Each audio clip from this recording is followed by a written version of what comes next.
Hi everyone, welcome back to the Effectory broadcast. You're back in the Effectory monthly webinar broadcast where we talk about the latest trends in HR. What's happening in the boardrooms around the world on the people pillar, but also what's happening in general in business. We started this broadcast series last year to provide inspiration and to share these latest trends, to share some perspective and some vision on topics that you hear commonly around you, like purpose of work, the future of work, employee engagement, employee experience, talent management, compensation benefits, performance management, all these HR topics that many of you are dealing with at a daily basis.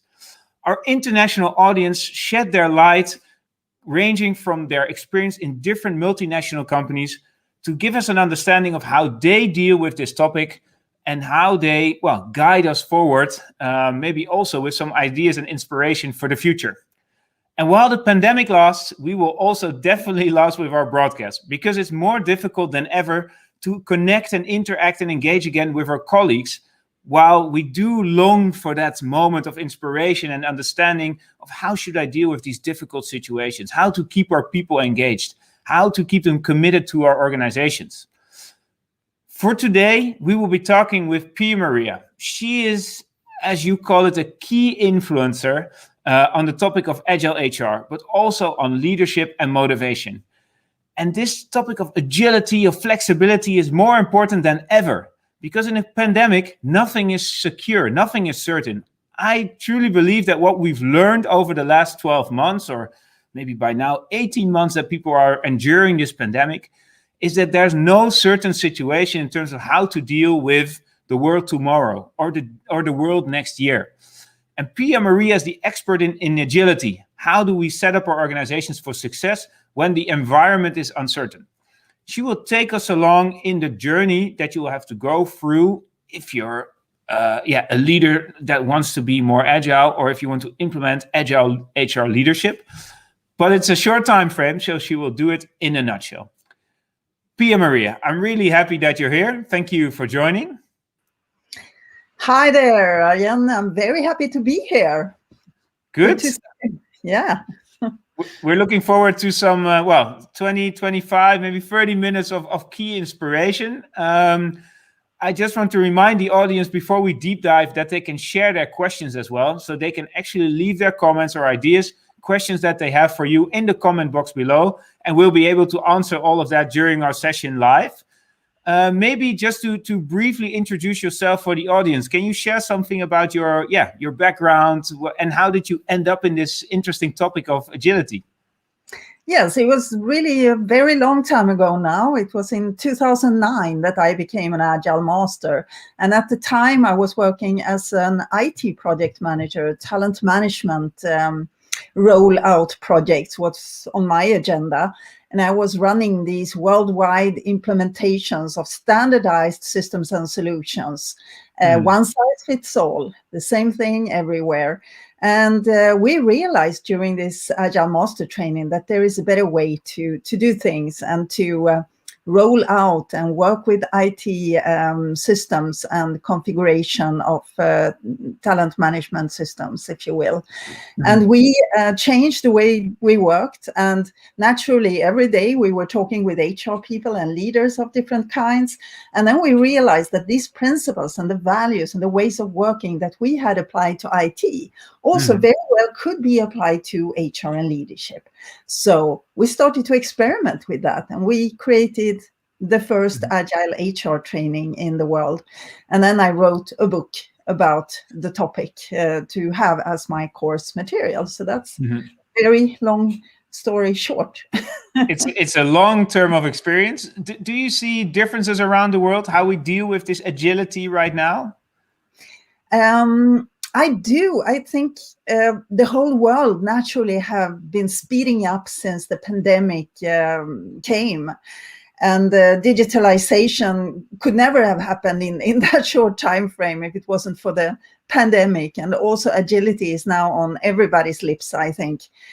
We talk about business agility as the ability to adapt quickly to changes in the external and the internal environment for that matter, and the need for experimentation, the need for trial and error, the need for increasing the possibility to invent new solutions, be more creative, be more innovative in our roles as employees and leaders in all sorts of organizations, really. And do you feel there's also the cultural influence of being more or less able to be agile, or is that maybe none of relevance? Definitely, that's the case. Where we have a lot of traditional leadership, old-fashioned organization with old-fashioned top-down hierarchies and management, it's a lot more difficult to be agile. It's a lot easier for the small startups, the new companies. Then, obviously, if you look at the big tech companies, they are also have an easier time being agile and working with business agility, and that's the way they also grew so large as they are today. It's much because of this ability to adapt and to grow and to invent new things all the time, trying out new things and looking at what is the market really ready for and what will be our next move. And I think everybody matured a lot with COVID and this pandemic, that in the sense that they had to look at their current products and services and think about how can we now satisfy our customers, maybe in a totally different way, or maybe the delivery was in a totally different way, as it was in my case. I went online from having performed in-person trainings, traveling extensively all over the world. I was stuck in one place. I had to come up with a new way of working, totally new way of working. So we needed to record videos. We needed to learn how to deliver remotely. I had to train all my trainers so that they also could then deliver in a new way to their customers. And this is the way we need to go on now. The world will keep changing at a faster pace all the time. And we need to live with the changes and work with the changes, not against it. Yeah, wow, interesting. I've seen it at the factory as well. I mean, we have changed as an organization in the way we deal, in the way we deliver, in the way we calculate our inputs, our outputs, our performance. How do we look at what is necessary to provide the best possible service and the best continuous listening to our clients, but also to their coworkers, and having a high standard of delivery while we're not able to be in those offices or in those environments by ourselves. It's an interesting journey. It's definitely something that involves change management or changing your behaviors, your understanding. I think you're going to deep dive a lot during the next 20-25 minutes in your presentation. So I'm not going to withhold you any longer from starting that. Feel free to share your slides. Just a kind reminder for everybody that joined in later to the live stream, please do share your questions, your comments. We will try to answer all of them during the session or during the Q&A. Should you be able to address something critical within the presentation, just feel free to share. And we're happy to see if we can provide some more guidance on this. So, okay, Pia-Maria, please go ahead. Yes, I think I did share my screen already. So can you see it okay? Yeah, I think it's all very well visible. Thanks. Perfect. Then I'll just go ahead. Yeah. So I am Pia-Maria Thoren, and I am the founder of Agile People. What is Agile People? Well, it's a community with people who believe in a better way when it comes to how we run organizations in a complex world.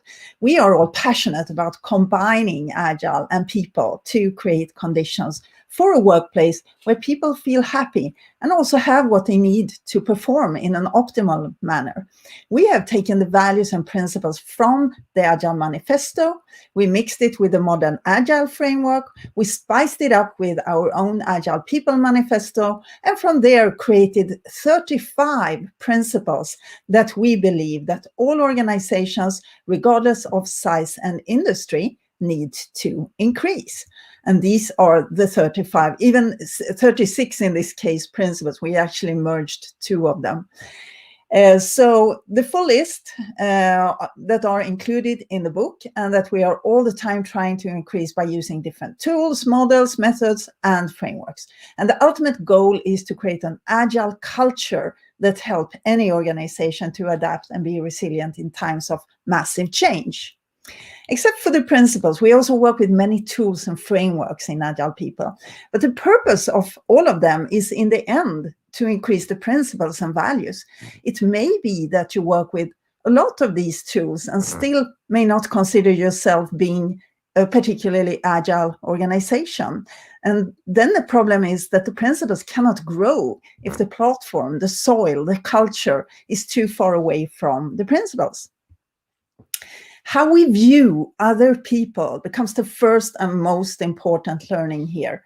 Douglas McGregor wrote this book in the end of the 1960s, The Human Side of Enterprise. Great book about leadership and management. And in that book, he writes about theory X and theory Y. And this is about how the human mind works.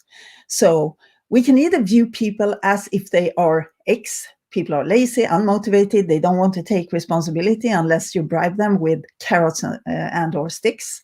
Or you can see them as Y. People want to be the best they can be and contribute to create value for other people. And they will do so if they get the right prerequisites. It's really about the system of work that we are providing to our employees. Do we believe in them and do we set them up for success by providing a system where they can release their full human potential?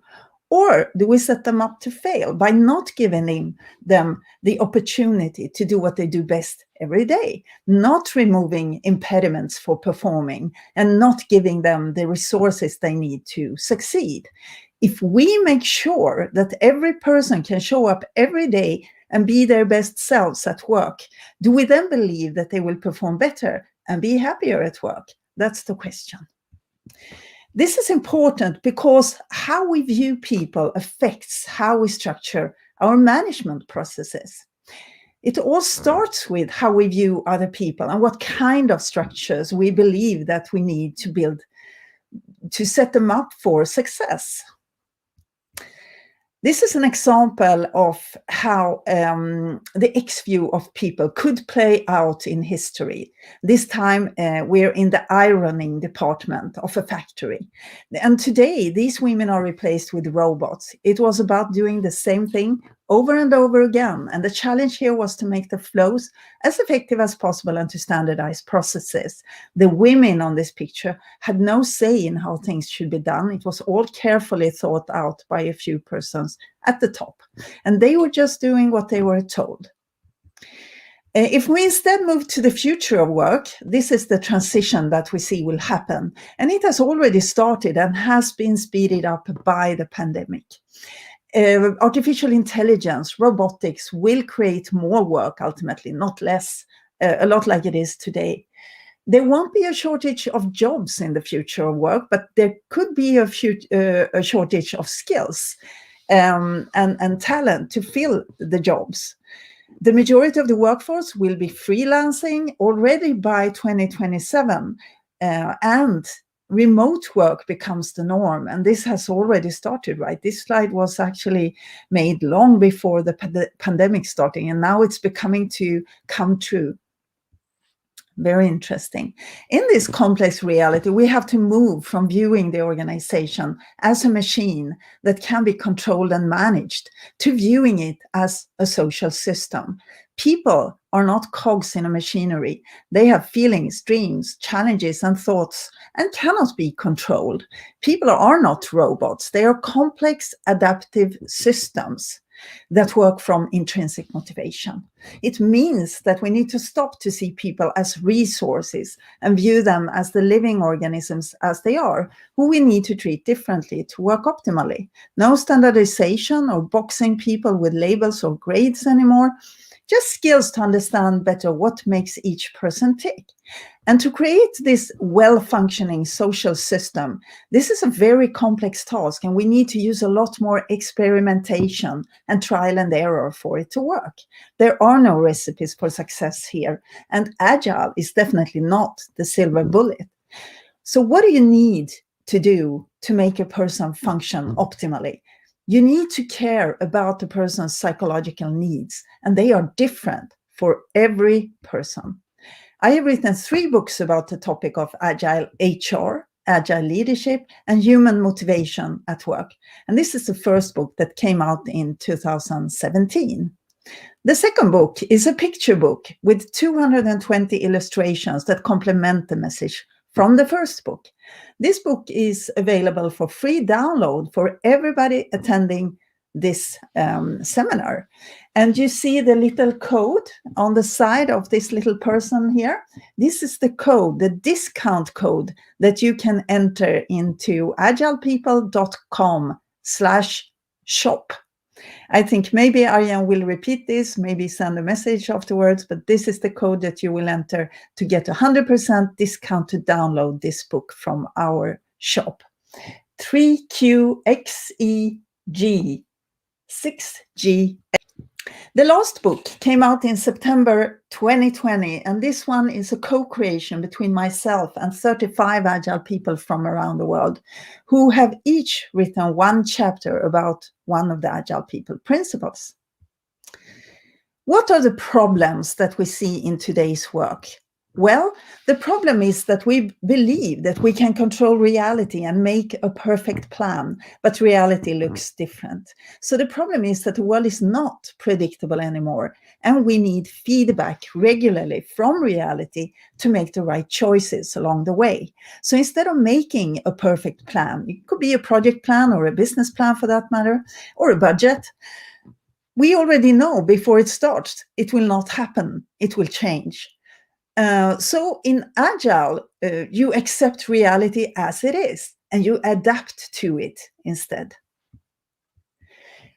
Another problem is that we are focusing on the shareholder value when we should be focusing first on the customer value and the employee satisfaction. Happy employees serve customers, and happy customers will lay the foundation for a profitable organization that can deliver value to the shareholders. But the shareholder value is a consequence of the value creation happening between employees and customers. Profit is like the air we breathe. We need air to live, but we don't live to breathe. As Frederick Laloux so beautifully expresses this in his book, Reinventing Organizations. So we need profit to survive as a company, but that's not the reason why we run the company. The reason is to create value for some customer. And for HR, customers are managers and employees. Another problem that we are facing is that managers are feeling a lack of psychological safety in Agile transformation programs. What happens to me and my role? What will become of me when everybody seems to be able to lead themselves and don't need to be managed and controlled anymore? This problem needs to be taken very seriously and can potentially ruin the whole change initiative. The skills that took managers to the position that they are in today are often not the skills that are needed to lead in a complex world. For an Agile organization, it's more about removing impediments for people to be able to perform than managing and making decisions. Although sometimes the organization needs someone to make tough decisions when the teams cannot do it themselves. So how do managers go from traditional high power and status to servant and transformational leadership? We need to make it possible for leaders to change in the system by changing the environment. And we need to inspire leaders to find that intrinsic motivation to do that and to help them attain an agile mindset. These are two conflicting goals, as it's only the leaders who can really change the organizational structures that will make it possible for increased business agility to happen. And to do that, they need the mindset. But they can only get the mindset by having the right structures and environment. So it's a catch-22 dilemma, you could say. Another problem is that our organizational system is not making it easy for us to perform. Instead, the system is limiting us putting obstacles in the way for great performance and letting people be themselves and perform from their abilities.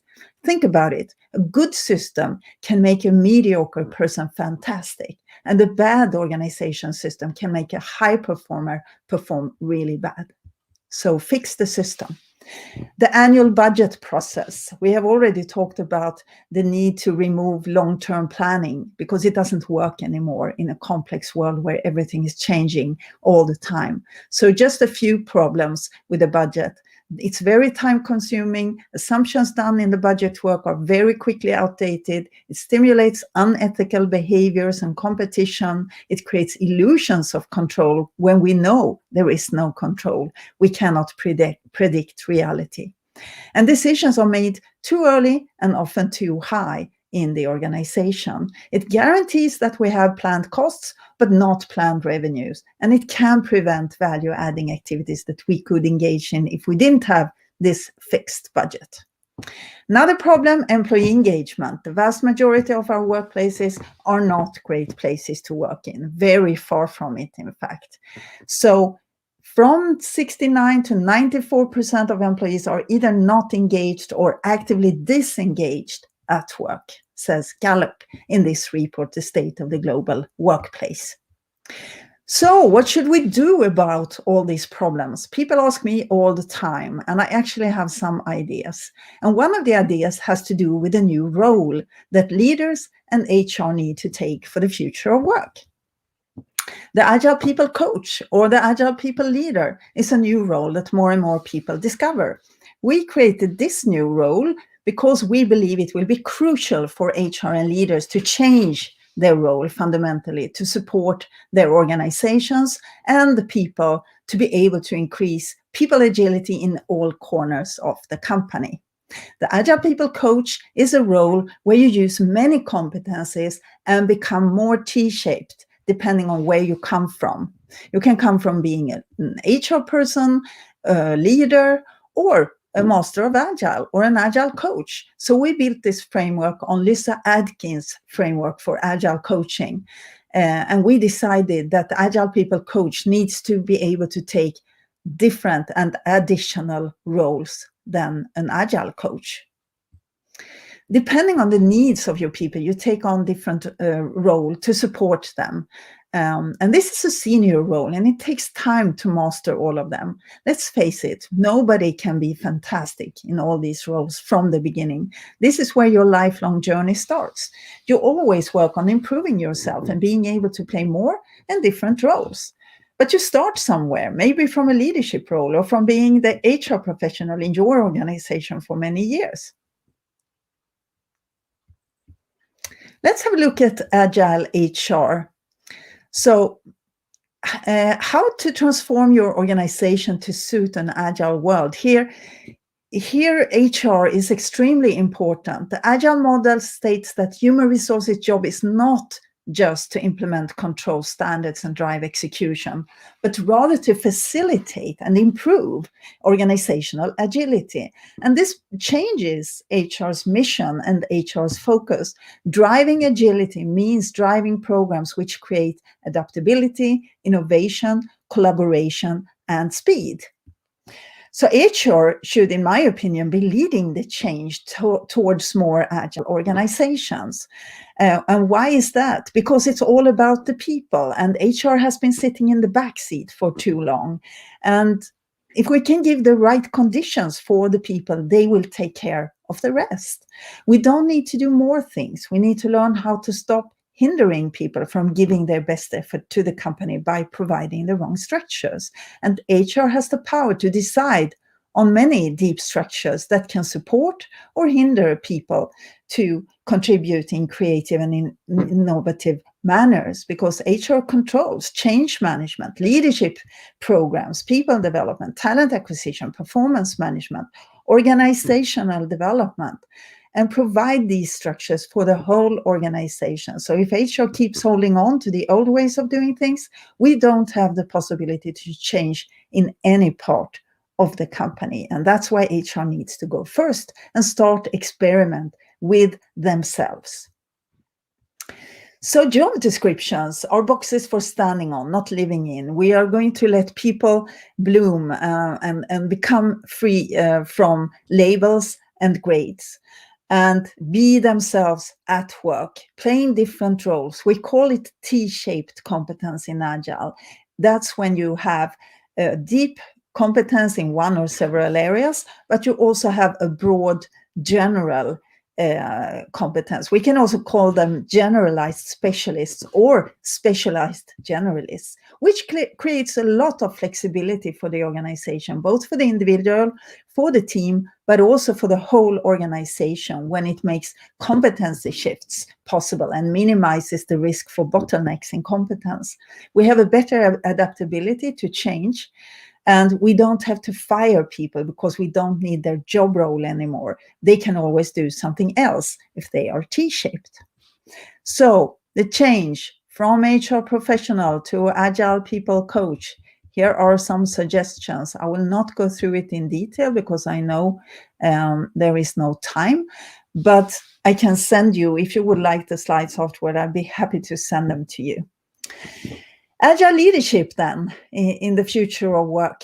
How do you build psychological safety if you're a manager? How do you create an environment where people feel free to speak up and admit errors and mistakes so that everyone can learn from them? Well, we move from trying to control people to enable performance, from managing performance to enabling performance. And the CEO becomes the chief enabling officer. Everyone needs to work with a supportive and facilitating leadership that should be all about creating motivation towards common goals. A good leader can create prerequisites for performance and co-worker satisfaction. And the way to build psychological safety is really to ask a lot of questions and also to admit that you're vulnerable. Admit that you make mistakes also, and that you need all of the people in the group or in the organization to solve the problems, that you don't have all the answers as the leader. Showing vulnerability will make it okay for everybody to also admit mistakes and also learn from each other's mistakes. The best metaphor for agile leadership is the gardener. And in this metaphor, the company is a garden. And there is an overall purpose with the garden. It could be to be as beautiful as possible or to deliver fruits and vegetables, for example. Regardless of the purpose, the garden needs to be taken care of to reach it. And we need to take care of the plants. And they are very different. They have very different needs. Some like to grow in the shadow. Some need more sunshine. And we need to remove the weeds around the little plant that comes up. And some like to grow with other plants of different kinds to develop faster and become beautiful together. And some need a lot of space. Some need lots of water. Some grow slower than others. And the agile leader is the gardener who takes care of the plants, trying to fulfill the purpose of the whole garden at the same time. So the leader cannot yell at the flower, for example, grow more, faster, quicker, better. You can't force that little plant to grow. You just can give the right prerequisite and the right environment so that the plant wants to grow. Then we can just hope. And if it doesn't, we need to deal with it. It could be that the seed doesn't grow in our environment, or that there is something wrong with the seed, or that the seed comes up as a weed in our garden, but may fit very well in another garden since there are other conditions there. So, difference between the manager and the Agile People Coach. Also, we need to unlearn certain things and we need to relearn certain things. And this is also a good list to think about when you move from being a traditional to becoming an agile leader. We cannot do it alone, and not as HR, not as leaders. To be able to remove these limiting structures that I'm talking about, we need to join forces. We need everybody to start talking across the boundaries of different kinds, starting the conversation, nudging the system and the people, and move and learn in a common direction together. When we work with Agile, we don't follow any recipes. There are no recipes or best solutions that always work. We do know, however, that when we stick to certain principles rather than rules, it tends to work well. Best practice today is always past practice, and only mediocre companies follow them, because you will never be better than the competitors if you follow best practice. The way to change the culture, simple recipe, simple step process. Having said that Agile is not a recipe, I always like to say, here is the recipe. Change or remove first limiting structures. It's about unlearning the old stuff. Mainly these structures come from finance and from HR. And then you support with new supporting structures like Scrum, like Kanban boards, like OKRs, and different Agile tools and frameworks. So then it becomes easy to behave according to the Agile mindset. And then when everybody starts to show the new behaviors that come from learning new ways of acting and working, and they are not limited by structures anymore, then they can feel free to work in new and different ways. And then you repeat from one again, because these structures have a tendency to creep back on you. We in Agile People put together a manifesto to support you to understand how the move needs to look like. We came together in 2019, when we still could meet in person, during 4 intensive days in my summer house on the west coast of Sweden. And this is the result of those 4 days. And this is our gift to you. And with this, I'm just going to give a last shout out. Start today. Follow the principles and start your personal and organizational learning journey towards greater people and business agility. Because the sooner you start, the sooner you will reap the benefits from happy performing people working together towards a common vision. And that's all I had to offer today. I invite you to join the Agile People community. You can participate in the Agile People training online, or you can become an Agile People coach yourself. Visit agilepeople.com for more information. And with that, I think I will open up for questions. Yeah, thank you very much, Pia-Maria. This was highly inspiring. Thanks for sharing your vision, your ideas, but also your track record of a long time of experience dealing with this topic.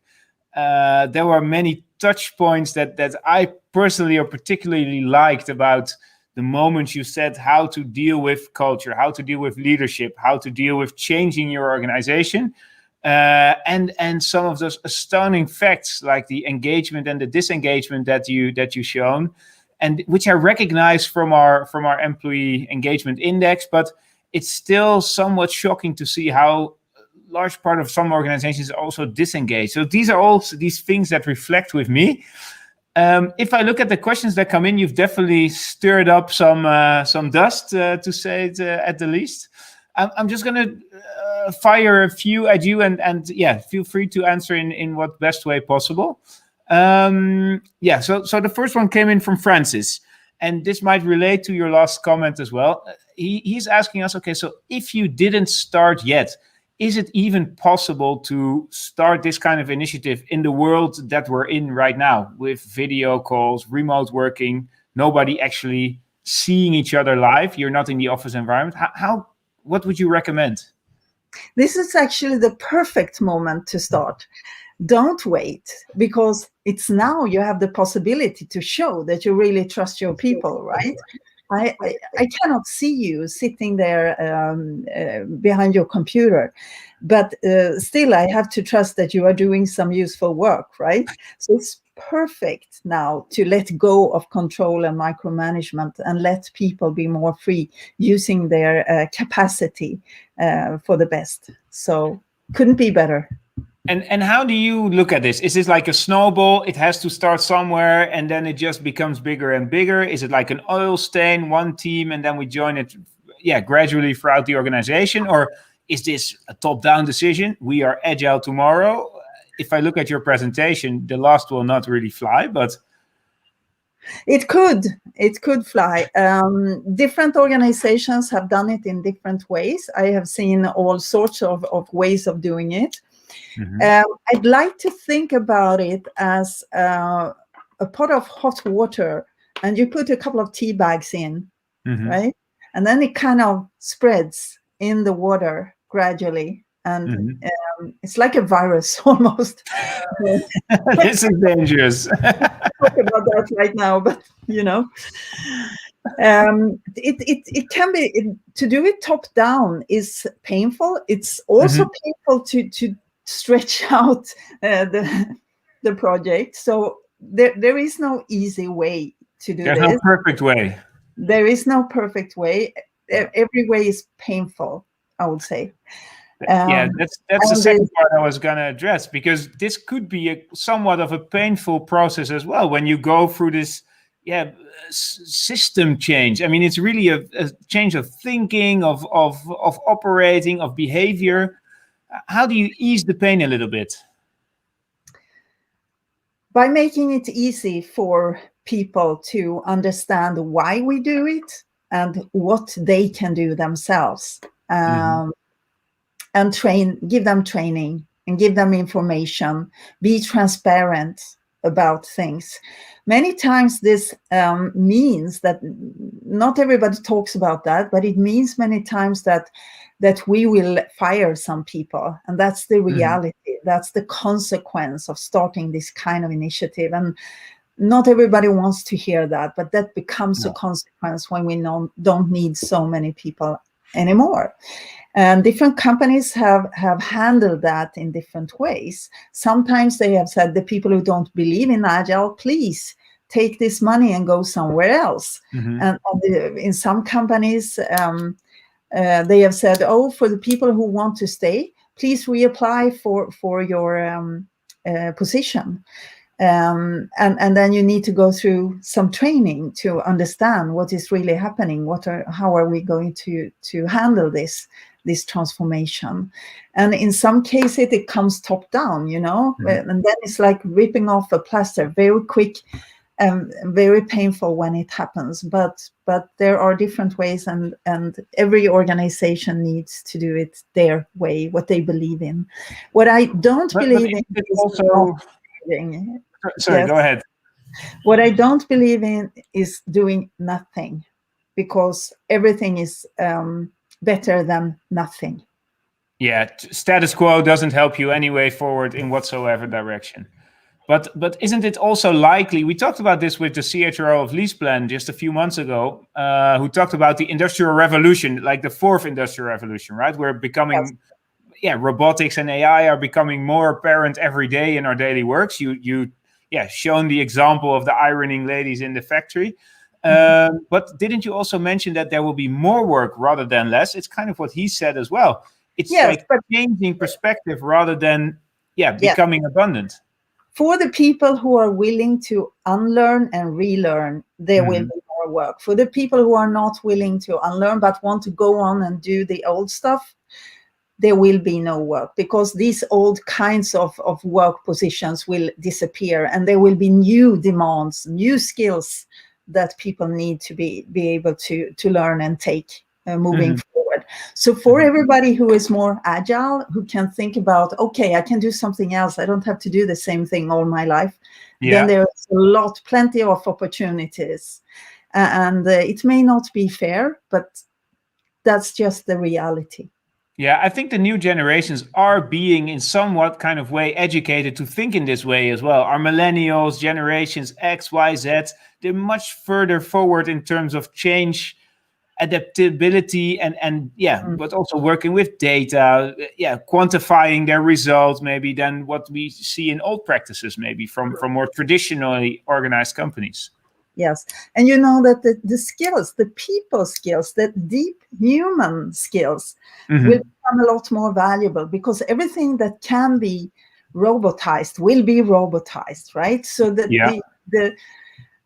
this mechanical way of working will disappear. Robots will take over that kind of work, but the human skills, the ones that are typical for people, the intuition, the way of thinking and feeling, caring for people, and this kind of skills will become extremely valuable. People skills, yes. Yeah. Because it will be is there a right or wrong way in this case, or in being agile? Is there like a right way of being agile, being wrong? It's a question by Ingrid, actually.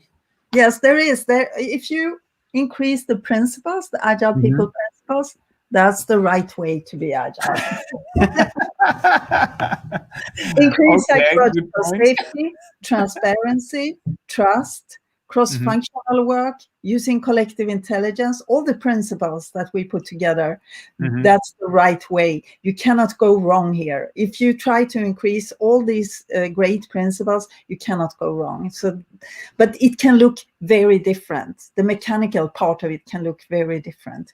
And frameworks are rule-based frameworks. They can go wrong, like Scrum or SAFe, or the way the tools that we are using, they can go wrong because we may not have the right culture where they get the right support from people in the beginning. And then they may say, oh yeah, we tried that, it didn't work for us, because they didn't have enough of the values and the principles. I hear it often to HR directors telling me that they've implemented Scrum, but the question is rather, how did you look at your culture before you started working on the tool, rather than just considering that the tool will change your culture, right? Is that kind of the point that you're making as well in this case? Definitely. I don't say start with culture, but I say start with removing limiting structures. And add supporting structures, because when you remove limiting structure, a different culture will start to emerge. You don't implement culture. You cannot change a culture. It's impossible to change a culture without removing limiting structures. Yeah. Okay, so you need to remove limiting structures and then add supporting structures that would increase the principles and the values. That's the way to change culture. I believe many, and well, that includes some people in our audience. So Sylvia actually raised this point as well, which occurred to me as so a limiting structure in this case could also be your managers, because there's many people that feel rather taken down by their manager than being able to optimally perform. How do you look at this? Is the future of work still? Do we need managers, or can we safely say we're going to work without them? I don't think it's a scenario without managers. I think it's very far in the future. Rather, I feel that everybody needs to be a manager. Everybody needs to lead themselves and maybe some other people. So management or leaders in the organization will increase, not decrease. Formal managers may decrease, but leadership will increase, because everybody needs to take part of leadership in an agile organization, take responsibility and ownership for the organization and for each other. So I don't think there will be less work for leaders, real leaders, but maybe less work for formal traditional managers who don't want to learn new ways of leading and inspiring people. Okay, interesting. I bet there's many people that would love to start a discussion separately on that. I'll leave it for now, but I'm sure they can reach out to you in terms of learning about this more. Final question that we received from Mustafa, I like it a lot, is also, how do we monitor progress? How do we monitor how we're doing in this aspect? Do you have some tips on this, something concrete?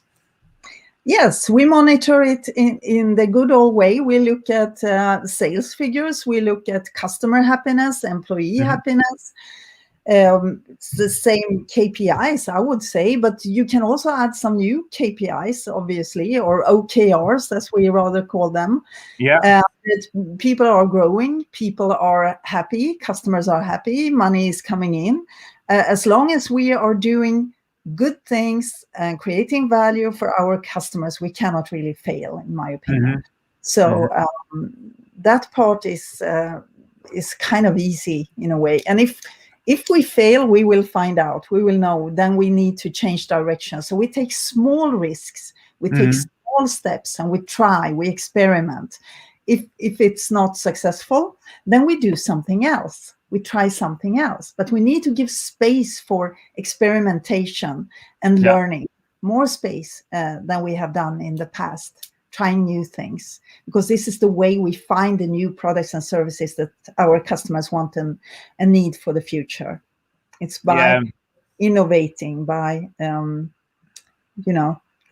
coming up with new solutions, basically. I think you just caught me with my first, well, let's say not a mistake, but my pitfall in terms of trying to build the structure before we start. I think part of this agile journey is also, of course, to take the first step. Don't make it too big, but start small, and then see where the journey leads you, following those different principles that you've launched. So, note to self. Thanks very much for that. I'm actually really sorry. We're out of time. I would have loved to continue this discussion for another 2 hours if possible. There's so many different topics and different ideas and to talk about, but also I'm very interested to hear more about your experiences and your practices. So for sure, we will also, looking at the audience's questions, invite you back at a later stage to join us again, maybe in a few months from now, to also shed your perspective on the differences you've seen over the months in time. But thank you very much for this session. It has really been an honor to have you on our episode. Fantastic. I've been honored to be here. Thank you so much, Arjen, and good luck to you. Thank you very much. So to everyone that joined and that watched, we thank you very much for being here. It's been a pleasure. Thank you for your questions and your ideas, your comments. Do reach out to us, and you can reach out to me directly. You can find me on the web. In case you have any questions or ideas about, what we do at a factory, how we deal with employee listening, or how we apply these agile principles ourselves as well. And of course, if you have any questions about agile people, then you know where to reach Pia-Maria.